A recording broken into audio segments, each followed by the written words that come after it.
सृजन हुआ है। 23 एकड़ भूमि प्राधिकरण द्वारा ली जा रही है।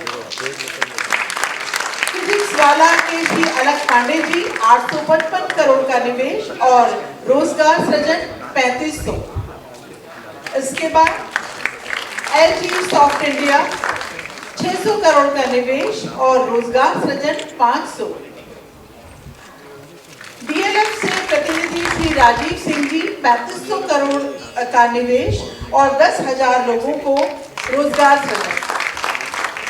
और इस परियोजना के दूसरे चरण के विस्तार की स्वीकृति आपको प्रदान की गई है। सेक्टर 146 में लगभग 250 किसानों को उनकी अर्जित भूमि के सापेक्ष 5% विकसित आबादी भूखंड नियोजित कर आरक्षित किए गए हैं। 2 किसानों को सांकेतिक रूप से आरक्षण पत्र नरेश त्यागी और सुचिता त्यागी को दिया गया है। और इसके बाद SBI इंश्योरेंस में चिकित्सा कार्ड प्रदान किया जा रहा है अंजू और श्रीमती मिथिले। इसके बाद CM युवा योजना के अंतर्गत उत्कृष्ट कार्य करने वाले बैंक के अधिकारी गणों को सम्मान प्रतीक दिया जा रहा है। बैंक ऑफ बड़ौदा के श्री शैलेंद्र कुमार सिंह महाप्रबंधक, इनको ये सम्मान प्रतीक माननीय मुख्यमंत्री जी के द्वारा तालियां बजती रही। बैंक ऑफ इंडिया के श्री दीपक राकेश जी महाप्रबंधक, आपको भी ये सम्मान प्रतीक माननीय के द्वारा प्रदान किया जा रहा है। स्टेट बैंक ऑफ इंडिया के श्री कौशलेंद्र कुमार महाप्रबंधक जी, आपको भी ये सम्मान प्रतीक। और अब MSME के लाभार्थी गाजियाबाद से श्री अंकित शर्मा, हापुड़ के श्री आदित्य जिंदल, बुलंदशहर से कुमारी लवली चौधरी, गाजियाबाद से श्रीमती संगीता शर्मा को टूल किट, हापुड़ के श्री तपनदीप जी, आपको भी टूल किट, मेरठ के श्री राजेश कुमार जी, गौतम बुद्ध नगर के मैसर्स फैंसी ट्रेड्स 5 लाख का आपको ये प्रतीकात्मक चेक प्रदान किया जाएगा।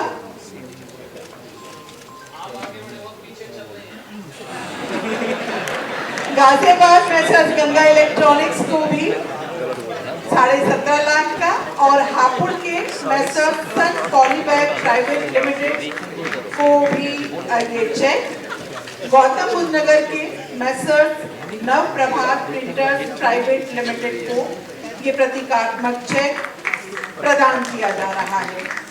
और अब यूपी इंटरनेशनल ट्रेड शो के चतुर्थ संस्करण का कर्टन रेजर वीडियो हम सभी स्क्रीन पर देखते हैं। 50 वर्ष के बाद किसी अथॉरिटी के पास अपना स्वयं का कार्यालय अपने भवन में स्थापित हो, यह किसी एक उपलब्धि से कम नहीं है। और इसलिए जिनके पास अपना भवन नहीं तो वहां समस्याएं तो रहनी रहनी थी। जिनका अपना ठिकाना नहीं, दूसरों को क्या ठिकाना देते थे। और यही यहां पर 2017 में हम लोगों ने देखा था। एक विजन होता है कार्य करने का, विल पावर होती है उस विजन को जमीनी धरातल पर उतारने का।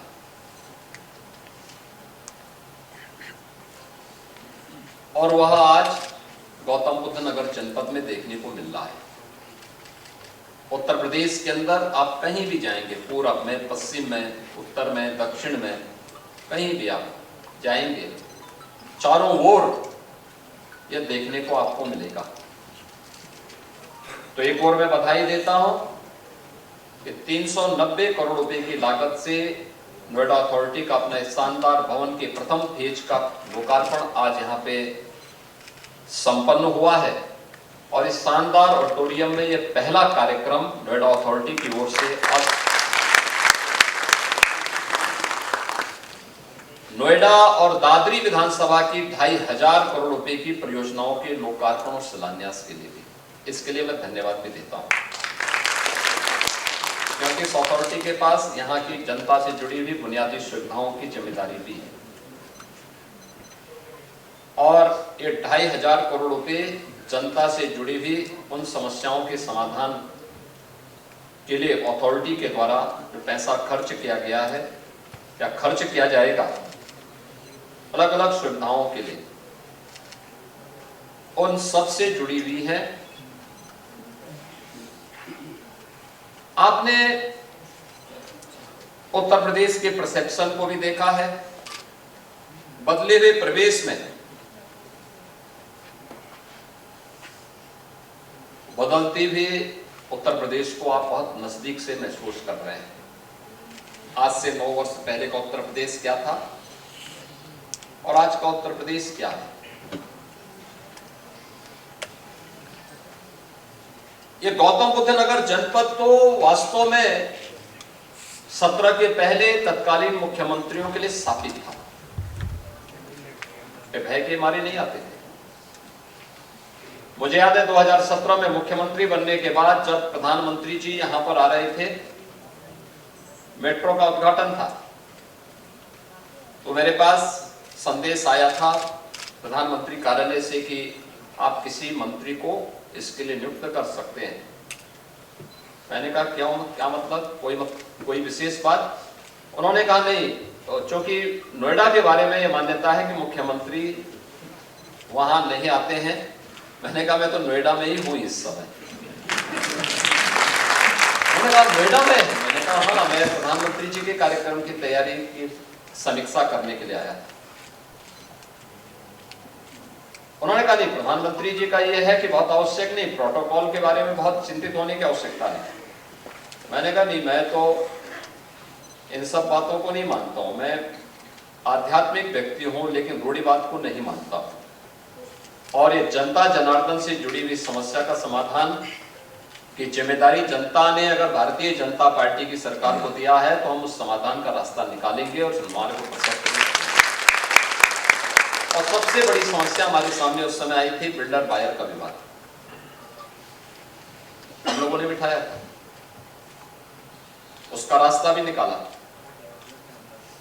1 वर्ष में 1.25 लाख बायर्स को हम लोगों ने आवास भी उपलब्ध करवाए।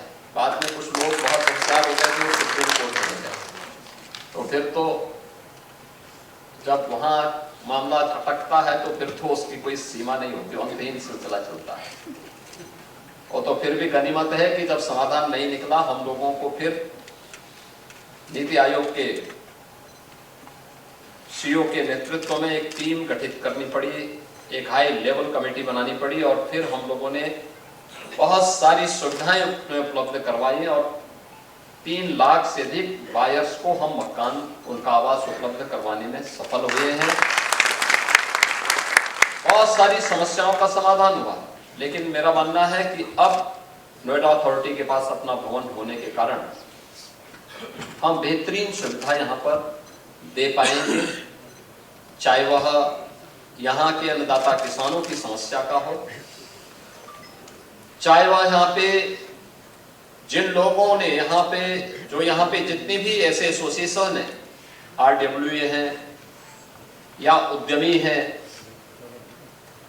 इन सब की समस्या का समाधान अब एक छत के नीचे नोएडा अथॉरिटी के अपने कार्यालय भवन के अंदर प्राप्त होगा। और सारी सुविधाएं अथॉरिटी ऑनलाइन कर दे तो बहुत अच्छा होगा। मुझे लगता है आज के दिन पे हमें इसका उपयोग करना चाहिए। बेहतरीन सुविधा हो सकती है। Integrated command and control centre के माध्यम से हम एक एक कार्य को देख सकते हैं, वॉच कर सकते हैं, जवाबदेही तय कर सकते हैं, उन कार्य को आगे बढ़ा सकते हैं। हम लोगों ने पहले भी कहा, जिन लोगों ने अथॉरिटी से जमीनें ली हैं लेकिन वहां पर निवेश नहीं किया है, एक समय सीमा के बाद नोटिस जारी करिए, वहां नए निवेश को आमंत्रित करिए, नया लैंड बैंक बनाइए। जब नोएडा अथॉरिटी की परिकल्पना हुई होगी 1970 के दशक में, तब में और आज में बहुत अंतर आ गया है। हमें आज के परिप्रेक्ष्य में सोचना है। परिवर्तन कैसे आता है? आज मैं प्रातः काल यहाँ पे दोपहर में मैं यहाँ पहुंचा हूं और जेवर एयरपोर्ट पे हम लोगों ने लैंड किया। अब जेवर से कॉमर्शियल फ्लाइट प्रारंभ हो चुकी है, डोमेस्टिक प्रारंभ हो चुकी है, कुछ ही दिनों के बाद इंटरनेशनल फ्लाइट वहां से प्रारंभ हो जाएगी।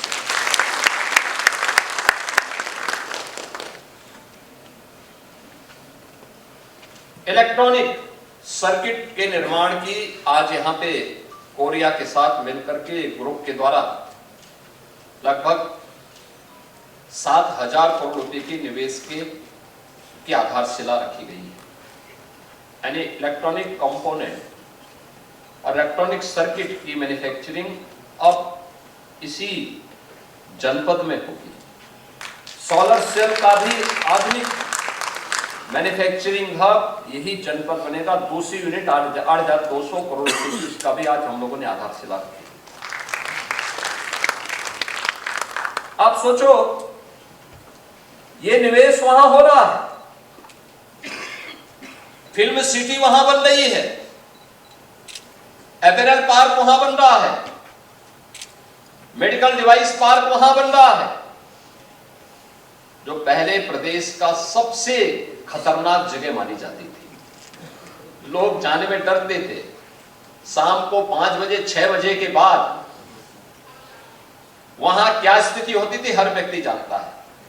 और आज ये सभी निवेश वहां पर आ रहे हैं, इसलिए क्योंकि डबल इंजन सरकार ने आदरणीय प्रधानमंत्री जी के नेतृत्व में बिना रुके, बिना डिगे, बिना थके, बिना डरे और बिना झुके निर्णय लेने की सामर्थ्य विकसित की।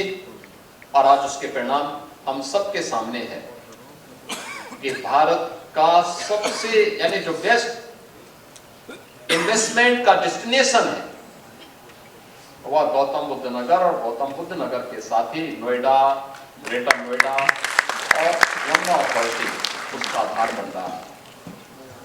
तीनों अथॉरिटी के स्तर पर कार्य तेजी के साथ आगे बढ़ाने का कार्य हो रहा है। कार्य संस्कृति को और प्रभावी बनाने का कार्य हो रहा है। वर्षों की जकड़न को तोड़ने का कार्य हो रहा है। जन समस्याओं के साथ साथ उद्यमियों की समस्याओं के समाधान का मार्ग प्रशस्त हो रहा है। और उस दिशा में किए जाने वाले प्रयास का हिस्सा अब आने वाले समय के साथ ये नोएडा अथॉरिटी का एक कार्यालय बनेगा, ये मैं विश्वास के साथ कह सकता हूं। इसलिए मैं नोएडा अथॉरिटी के अंतर्गत आने वाले उन सभी नागरिकों को, सभी उद्यमियों को, यहाँ के अन्नदाता किसानों को मैं इसकी बधाई देता हूँ, अपनी शुभकामनाएं देता हूँ, जनप्रतिनिधियों को धन्यवाद देता हूँ और अथॉरिटी के प्रति अपनी शुभकामनाएं भी व्यक्त करता हूँ। बहन और भाई, आज यहाँ पर हम लोग एमएसएमई डे के अवसर पर भी एकत्र हुए हैं। सूक्ष्म लघु मध्यम उद्यम की क्या ताकत है। कोई भी बड़ा उद्योग का आधार बनता है सूक्ष्म लघु मध्यम उद्यम। याद रखना, बड़ा उद्यम तभी सफल हो सकता है जब हमारे पास आधार होगी, उसके बगैर आगे नहीं बढ़ सकता। विकसित भारत की संकल्पना तब पूरी होगी जब खुशहाल किसान भी होगा, लेकिन उतनी ही तेजी के साथ हम वर्ल्ड क्लास इंफ्रास्ट्रक्चर भी दें और इंफ्रास्ट्रक्चर के साथ साथ अपनी मैन्युफैक्चरिंग पावर को भी उतनी ही मजबूती के साथ आगे बढ़ा सकें। बड़े निवेश के लिए एमएसएमई को उतना ही प्रभावी ढंग से में आगे बढ़ाना पड़ेगा। और मुझे बताते हुए प्रसन्नता है, 2017 के पहले भारत उत्तर प्रदेश के अंदर इस सेक्टर में एक निराशा थी, हताशा थी। हमारा कारीगर हतोत्साहित था, हमारा हस्तशिल्पी निराश था, कोई प्रोत्साहन नहीं था, कोई पूछने वाला नहीं था। उस समय हम लोगों के सामने एक चैलेंज था, कैसे हम इनको इनके मन में एक विश्वास पैदा करें।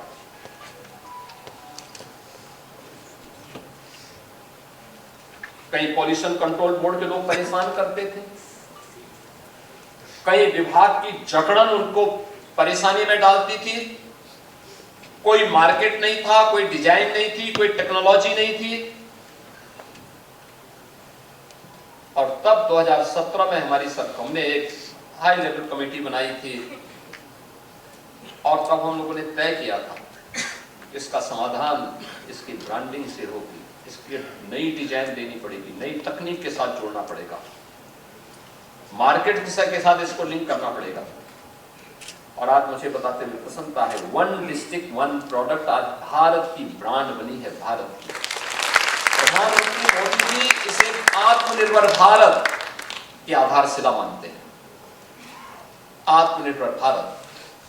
और मुझे बताते हुए प्रसन्नता है, वर्तमान में यूपी के अंदर 96 लाख से अधिक एमएसएमई यूनिट काम कर रही हैं, जिनमें 3.25 करोड़ से अधिक लोग कार्य कर रहे हैं, नौकरी भी कर रहे हैं, रोजगार भी अर्जित कर रहे हैं।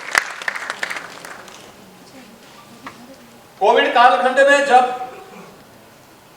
पूरी दुनिया पस्त थी, यूपी का एमएसएमई उद्योग चल रहा था।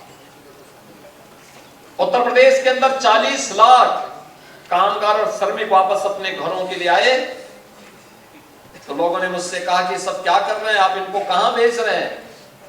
मैंने कहा यूपी के लोग हैं, कहां जाएंगे, हम उनकी जिम्मेदारी लेंगे। मुझसे पूछा गया कितने दिन आप खिला पाएंगे? हमने कहा जितने दिन सामर्थ्य होगी खिलाएंगे। कहा कितने दिन? मैंने कहा 3 वर्ष का राशन तो हमारे पास, 3 वर्ष का देखेंगे। पहले तो आज उसकी जान बचाने की है, हम उसको पहले जान बचाएंगे, उसको फ्री में खाने की सुविधा देंगे, फॉर्म उपलब्ध करवाएंगे। मुझे बताते हुए प्रसन्नता है, मैंने उस समय अपील की थी एमएसएमई यूनिट को कम से कम 1-2 लोगों को अपने एडजस्ट कर दो। लोगों ने किया। 90% से अधिक कामगार और श्रमिक यूपी में ही रह गए। आज परिणाम हम सबके सामने, सभी यूपी के विकास में अपना योगदान दे रहे हैं। हमारा एमएसएमई सेक्टर मजबूती के साथ आगे बढ़ा है और आज यूपी 2 लाख करोड़ रुपए से अधिक के प्रोडक्ट को एक्सपोर्ट भी कर रहा है। हमने उन्हें टेक्नोलॉजी दी, डिजाइन दी, कॉमन सर्विस सेंटर उनके लिए बनाए। पिछले 4 वर्षों से लगातार हम यूपी के अंदर जो भी मैन्युफैक्चरिंग की हमारी पावर है, उसकी शोकेसिंग के लिए ग्रेटर नोएडा के इंडिया एक्सपो सेंटर में हम उत्तर प्रदेश का ट्रेड शो आयोजित कर रहे हैं। लोगों को पता ही नहीं था कि ये सामर्थ्य यूपी के पास भी है। आंखें खुली की खुली रह जाती है लोगों की जब लोग ये सुनते हैं कि भारत के कुल मोबाइल मैन्युफैक्चरिंग का 55% यूपी के अंदर हो रहा है और इलेक्ट्रॉनिक कंपोनेंट का लगभग 60% प्रोडक्शन मैन्युफैक्चरिंग यूपी के अंदर हो रहा है। लोगों की आंखें खुली की खुली रहती है। ताकत है और उस ताकत की दृष्टि से आज का दिन अत्यंत महत्वपूर्ण है। आज हमने कर्टेन लेजर जारी किया है। 25 से लेकर 29 सितंबर तक यूपी ट्रेड शो का, जो इसी ग्रेटर नोएडा में होना है। इसमें एग्जीबिटर्स आएंगे, फॉरेन बायर्स भी आएंगे।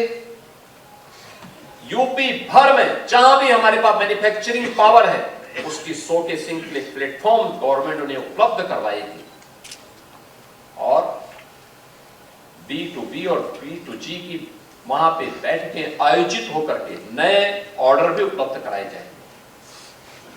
गत वर्ष बहुत अच्छा बिजनेस हुआ था, जो लोग आए दुनिया से उनके ऑर्डर मिले थे और ये एक अवसर होगा हमारे लिए। आज आपने देखा होगा सीएम युवा उद्यमी स्कीम, ये यूपी गवर्नमेंट की एक नई स्कीम है। हम लोगों ने गत वर्ष इसको लॉन्च किया था, जिसमें हम लोगों ने नए उद्यमी के लिए, कोई नौजवान आता अपना स्वयं का स्टार्टअप, अपना स्वयं का बिजनेस स्थापित करना चाहता है, माँ बाप का सहयोग नहीं है, सामर्थ्य नहीं, गवर्नमेंट कह रही है हम आपके साथ में, उसकी ट्रेनिंग करवा रहे हैं, उसकी रुचि के अनुरूप बिजनेस तय करवा रहे हैं और फिर 5 लाख रुपए, पहले चरण में 5 लाख रुपए ब्याज मुक्त, गारंटी मुक्त लोन उन्हें उपलब्ध करवा रहे हैं और मार्जिन मनी भी उपलब्ध करवा रहे हैं। आपने देखा होगा यहाँ पे बैंकर्स को सम्मानित किया है मंच पे। उन्हें इसलिए क्योंकि उन्होंने रुचि है। और बैंकर्स का तो पूंजी की सुरक्षा हो रही है, बिजनेस उनका बढ़ेगा। माफ हम कर रहे हैं, हम पैसा बैंक को देंगे। बैंक का पैसा जमा करने से नहीं हो, तो जब बिजनेस में आएगा। सर्कुलर इकोनॉमी ही ग्रोथ करती है, जब डंप हो जाएगी तो नहीं करेगी। और यही हम इस स्कीम के माध्यम से करना चाहते हैं। बैंक भी बना रहे, नए उद्यमी भी खड़े हों और गवर्नमेंट का सपोर्ट भी होगा। आज हमने यही कार्य यहां प्रारंभ किया है। और मैं आप सबसे भी अपील करूंगा, प्रधानमंत्री जी जिस बात के लिए सभी भारतीयों से बार बार कहते हैं, वो इस बात को लेकर कहते हैं कि भाई अगर कोई आपके यहाँ जन्मदिन है, कोई मांगलिक कार्यक्रम है, या किसी मित्र से मिलने के लिए जा रहे हैं, कोई पर्व और त्योहार के समय कोई गिफ्ट दे रहे हैं, तो हमें अपने लोकल प्रोडक्ट को हम दें। लोकल प्रोडक्ट को, लोकल प्रोडक्ट को देंगे तो आपका पैसा आपके कारीगरों के पास जाएगा, आपके हस्तशिल्पी के पास जाएगा, आपके मार्केट के पास जाएगा। वे समृद्ध होंगे तो देश समृद्ध होगा, वो आत्मनिर्भर होंगे तो देश आत्मनिर्भर होगा। और इन्हीं सब बातों को लेकर के यूपी इंटरनेशनल ट्रेड शो, उसी बात को लेकर के हम लोग यहाँ पे आयोजित कर रहे हैं। उस प्रकार के ट्रेड शो हम जनपद स्तर पर भी आयोजित कर रहे हैं, अलग अलग क्षेत्रों में आयोजित कर रहे हैं। हम लोगों ने इस वर्ष एक नया कार्यक्रम प्रारंभ किया है, वन डिस्ट्रिक्ट वन प्रोडक्ट की तर्ज पर वन डिस्ट्रिक्ट वन कुजीन का। व्यंजन का भी, खान पान, अलग अलग जनपद की अलग अलग जनपद के खान पान, उसकी ब्रांडिंग हम लोग नहीं कर पाए। आप देखेंगे यूपी का जो भी व्यंजन है या भारत का जो भी व्यंजन है हेल्दी है, लोगों के लिए स्वास्थ्यप्रद है, लेकिन हम लोगों ने उससे दूरी बनाने का प्रयास किया तो हमारे स्वास्थ्य पर प्रतिकूल असर पड़ना भी प्रारंभ हुआ। हम लोगों ने फिर से उसको पुनर्जीवित करने का कार्य किया और उसको लेकर के यहाँ पे आपने एग्जीबिशन देखी होगी। यहाँ पे एग्जीबिशन को आप देखिए एक बार, ओडीओपी की भी एग्जीबिशन है, वन डिस्ट्रिक्ट वन कुजीन का भी। सभी जनपदों का यहाँ पे नहीं आ पाया, कुछ जनपदों का उन्होंने लगाने का प्रयास किया है।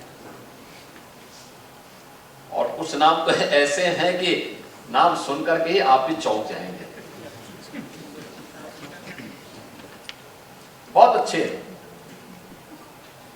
और मेरा मानना है कि आपको भी उस नई जो स्कीम यूपी की आई है, ये जो नई ब्रांड आई है वन डिस्ट्रिक्ट वन कुजीन की, होंगे बहुत सारी चीजें होंगी, लेकिन कोई एक को हम लोगों ने पहले चरण में चुना है। हमारा प्रयास होगा कि इसमें ज्यादातर कुजीन को हम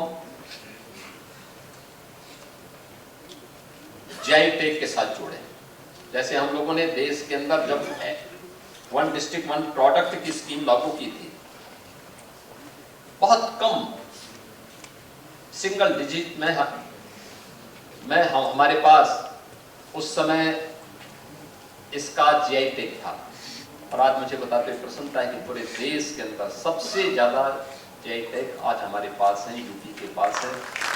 और हमने और भी आवेदन किए, हर जिले के अंदर कुछ ना कुछ है। ये अपने आप में उसकी ब्रांडिंग है, यानी दुनिया के अंदर ग्लोबल मार्केट के लिए आपका प्रोडक्ट आज उन मानकों को पूरा करता है जीआई टैग मिलने के बाद, और हम उसको उस दिशा में आगे बढ़ाने का कार्य कर रहे हैं। मेरा पूरा विश्वास है कि एमएसएमई के अवसर पर हम आत्मनिर्भर भारत के माध्यम से प्रधानमंत्री जी के विकसित भारत की संकल्पना को पूरा करने की दिशा में आगे बढ़ सकते हैं। और हम मानते हैं विकसित भारत होगा तब जब हर राज्य, हर जनपद, हर नगर, हर कस्बा, हर गांव और हर नागरिक अपनी जिम्मेदारियों का निर्वहन करेगा। व्यक्ति आत्मनिर्भर होगा तो परिवार आत्मनिर्भर होगा, परिवार आत्मनिर्भर होंगे तो हमारा गांव या हमारा कस्बा आत्मनिर्भर होगा, ये सभी इकाइयां आत्मनिर्भर होंगी तो हमारा जनपद आत्मनिर्भर होगा, हमारा जनपद आत्मनिर्भर होगा तो हमारा प्रदेश भी आत्मनिर्भर बनेगा, और ये आत्मनिर्भर बनेगा तो भारत भी आत्मनिर्भर बनेगा। अलग अलग सेक्टर में आज उस आत्मनिर्भरता के लक्ष्य को प्राप्त करने की दिशा में तेजी के साथ प्रयास प्रारंभ हुए हैं। उसी का परिणाम है यूपी, जिस यूपी को बीमारू कहते थे, बीमारू राज्य, और यूपी आज पिछले 6 वर्ष से लगातार भारत के अंदर रेवेन्यू सरप्लस स्टेट के रूप में काम कर रहा है। हमने पिछले 9 वर्ष के अंदर यूपी की अर्थव्यवस्था को 3 गुना बढ़ाया है, प्रति व्यक्ति आय को 3 गुना बढ़ाने में सफलता प्राप्त की है। और मेरा मानना है कि जिस स्पीड के साथ यूपी ने अपनी गति को आगे बढ़ाया है, प्रत्येक सेक्टर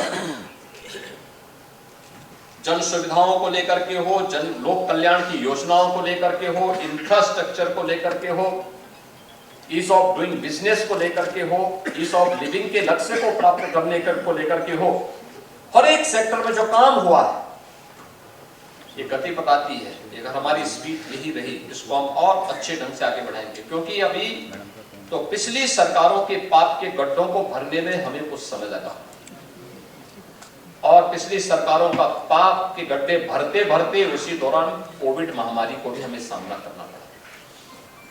तो कोविड महामारी का सामना करने के बाद अब हमें अपनी गति को प्रगति में बदलने की दिशा में एक नए कदम आगे बढ़ाने हैं। आपने देखा होगा जेवर एयरपोर्ट, नोएडा इंटरनेशनल एयरपोर्ट के रूप में पूरा देश और पूरी दुनिया की निगाहें उधर लगी, पूरी देश और दुनिया को आकर्षित कर रहा है। पश्चिमी उत्तर प्रदेश से जो भी हमारे जनप्रतिनिधिगण और जो भी उद्यमी अब लखनऊ आते हैं, मैं उनसे पूछता हूं कैसे आए, यानी गाजियाबाद से या हापुड़ से लखनऊ आप मात्र 4 घंटे में पहुंच जाएंगे। कल्पना थी, आज गंगा एक्सप्रेस वे उसको लेकर के आपकी यात्रा को आसान कर। क्या होता है global standard, Ganga express way और नोएडा इंटरनेशनल एयरपोर्ट इसके मानक है। यूपी बड़ा है तो सबसे बड़ा एयरपोर्ट भी बनाएगा, सबसे बड़ा एक्सप्रेस वे भी बनाएगा, ये यूपी ने करके दिखा दिया है। आज के इस अवसर पर आप सभी को, नोएडा अथॉरिटी के इस भव्य कार्यालय के लिए, अथॉरिटी को भी, यहाँ के नागरिकों को भी, उद्यमियों को भी, किसानों को भी, जनप्रतिनिधियों को भी बधाई देता हूँ। 2500 करोड़ रुपए की परियोजनाओं के लिए भी अपनी बधाई देता हूँ। एमएसएमई दिवस के अवसर पर विभाग के साथ साथ एमएसएमई उद्यमियों को, इससे जुड़े हुए सभी कामगारों को, हस्तशिल्पियों को भी हृदय से बधाई देता हूँ। और आगामी ट्रेड शो के लिए अभी से हम सब तैयारी करेंगे इस विश्वास के साथ। आप सबके प्रति मेरी मंगल में शुभकामनाएं हैं। धन्यवाद। परम आदरणीय योगी आदित्यनाथ जी के आने के बाद, केंद्र में नरेंद्र मोदी जी की सरकार आने के बाद, जिस तरीके से ये सिटीजन सेंट्रिक जो गवर्नेंस का मॉडल हमारी सरकारों ने उठाया और मुख्यमंत्री आदरणीय योगी आदित्यनाथ जी ने जिसको आगे बढ़ाया है, इससे अच्छा मॉडल तो और कुछ नहीं हो सकता। लेकिन जिस तरीके से अब लोगों की इच्छाएं और अपेक्षाएं बढ़ रही हैं, मैं मानता हूं कि ये सिटीजन सेंट्रिक गवर्नेंस मॉडल के साथ साथ अब यहाँ नोएडा से, इस बिल्डिंग से अब सिटीजन लेड गवर्नेंस भी अब यहाँ से नोएडा के लोग प्रारंभ कर पाए। तो ये मैं अपेक्षा जरूर मैं यहाँ से मैं करना चाहता हूँ। अथॉरिटी सिर्फ रिएक्टिव ना हो बल्कि प्रोएक्टिव अपनी सर्विस डिलीवरी कर पाए, इस तरीके से अपने काम को आगे बढ़ाएंगे, यहाँ से ऐसी उम्मीद, ऐसा भरोसा मैं करता हूँ। और क्योंकि और पहले भी हम लोगों ने ऐसा किया है, जब कोविड के समय में, जो कि कोविड ऐप के साथ हम लोगों ने देखा था, तो कैसे कोविड में अपने आप सेकेंड डोज कब पड़नी है इसकी जानकारी आ जाती थी, सर्टिफिकेट अपने आप उस पर अवेलेबल हो जाता था। तो सरकार के पास लोगों को जाने की जरूरत नहीं पड़ती थी, अथॉरिटीज के पास जाने की जरूरत नहीं पड़ती थी, बल्कि अपने आप सरकार और अथॉरिटीज जनता के पास आ जाती थी। एक ऐसा सिस्टम इस यहाँ की, इस नोएडा अथॉरिटी के द्वारा यहाँ से चालू होगा, ऐसी मैं अपेक्षा करता हूँ। परम आदरणीय योगी आदित्यनाथ जी के आने के बाद मैं ये कह सकता हूँ कि ये देखिए भगवा रंग पहनकर आदरणीय योगी आदित्यनाथ जी आए। भगवा रंग यह अपने आप में जहां संतों का प्रतीक है, आध्यात्म का प्रतीक है, ज्ञान, तप और संस्कार का जहां पर प्रतीक है, सनातन धर्म का प्रतीक है, और उसे धारण करके जब योगी आदित्यनाथ जी आए तो बहुत सारे लोगों के मन में कुछ भी संशय रहा होगा। लेकिन अब वो चाहे एक योगी का हठ कहिए, चाहे एक सन्यासी का वह तप कहिए, जो उत्तर प्रदेश को विकल्प देना था, वह विकल्प, वह विकास, कल्याण और सकारात्मक परिवर्तन के रूप में इस उत्तर प्रदेश को देने का काम अपना भगवा पहनकर योगी आदित्यनाथ जी। जैसे कि आग में तप कर कोई चीज और निखर जाती है, उसके दोष समाप्त हो जाते हैं, भगवा पहनकर जब ये एक योग्य एफिशिएंट एडमिनिस्ट्रेटर के रूप में जब उन्होंने उत्तर प्रदेश को संभाला, तो उसके बाद जो उत्तर प्रदेश में पिछली सरकारों ने जो दोष पैदा कर दिए थे, वह इस भगवा में तप करके उस दोष को दूर करने का काम योगी आदित्यनाथ जी उत्तर प्रदेश में कर। पहले इस उत्तर प्रदेश में हम सब जानते हैं कि कैसे यहाँ पर इस उत्तर प्रदेश में लोग कट्टा बना करते थे, और कट्टे के रूप में कट्टा बना करता था कोने कोने में कहीं कहीं। आज इस उत्तर प्रदेश में पाकिस्तान को रात के अंधेरे में दिन दिखाने वाला ब्रह्मोस इस उत्तर प्रदेश में बनता है। पहले अपराधियों का जो बोलबाला हुआ करता था, उनको घुटने पर ले आए योगी आदित्यनाथ जी, और उसके साथ साथ अब अपराधियों का साम्राज्य नहीं, अब औद्योगिक कॉरिडोर आज उत्तर प्रदेश में बनते हैं। बदहाल सड़कें नहीं, एक्सप्रेसवेज और एयरपोर्ट्स यहाँ पर हैं। पलायन अब लोग नहीं कर रहे हैं, बल्कि यहाँ पर अब लोग दूर दूर से आ रहे हैं, इन्वेस्टमेंट कर रहे हैं। इसके साथ साथ कानून व्यवस्था की अच्छी स्थिति है। पहले तो एक जिला अनेक माफिया हुआ करते थे, लेकिन अब माफिया समाप्त तो हो गए।